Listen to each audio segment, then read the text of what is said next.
Aujourd'hui, nous partons en Charente, à quelques kilomètres de Confolens, en direction Ansac-sur-Vienne, un village de 816 habitants.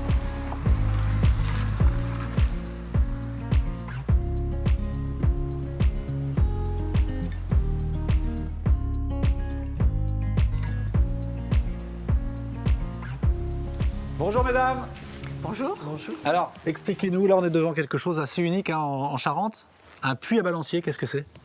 Alors, un puits à balancier, c'est un puits qui a un système de puisage un peu archaïque, donc qui serait originaire normalement d'Afrique du Nord. On appelait ça le chadouf ou la cigogne. Voilà, ça c'est des écrivains régionaux qui nous ont aidés à mettre nom sur le système de puisage. En 1995, on a restauré le puits.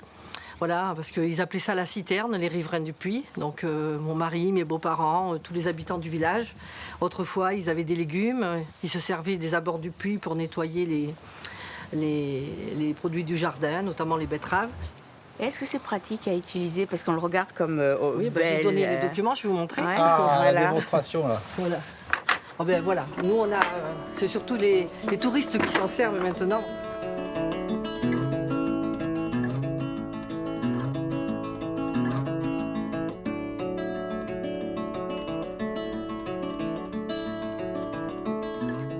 Bonjour monsieur Barbier, c'est la télé régionale. Magnifique. Je vais vous lire ce qui est ma prose. Quand il y avait ici en adé, il vit une brave image. Expliquez-nous, qu'est-ce que vous avez traduit? Parce qu'on, Alors, j'ai traduit Le Petit Prince de Saint-Exupéry, Voilà. qui est le livre le plus traduit au monde, hein, Et donc vous l'avez traduit en?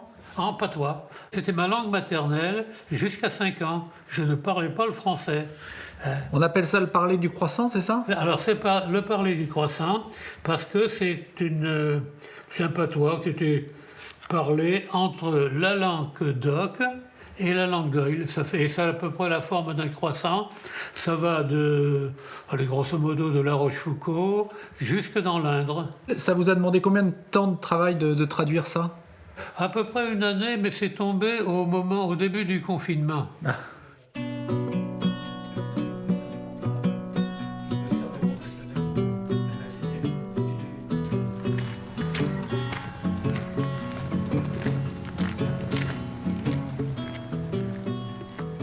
Bonjour Céline.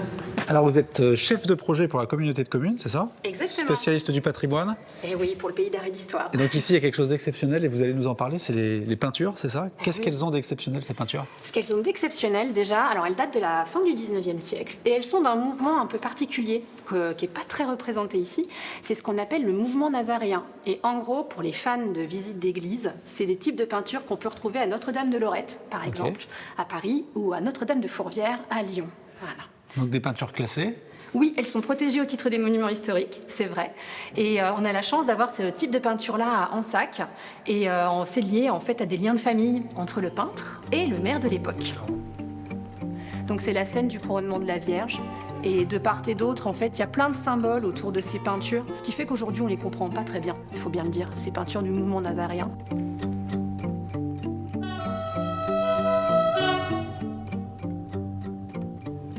Je crois qu'on va pouvoir monter.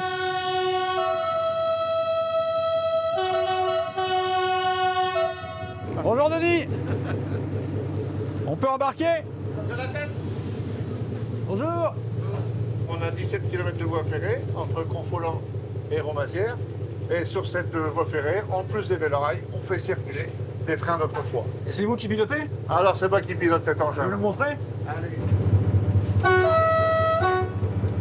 Comme une voiture, il faut conjuguer l'embrayage avec l'accélérateur.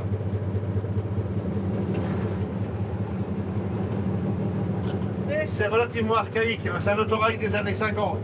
Donc il n'y a qu'un poste de conduite. Selon le sens de marche, le mécanicien regarde ou à gauche ou à droite. On est limité à 20 km/h sur cette ligne. Mais le but du jeu, c'est de faire du touristique, hein. C'est pas de faire de la vitesse. On s'appelle communément TPV, en opposition au TGV. Nous, c'est de la très petite vitesse. Messieurs, dames, contrôle des billets. Bonjour.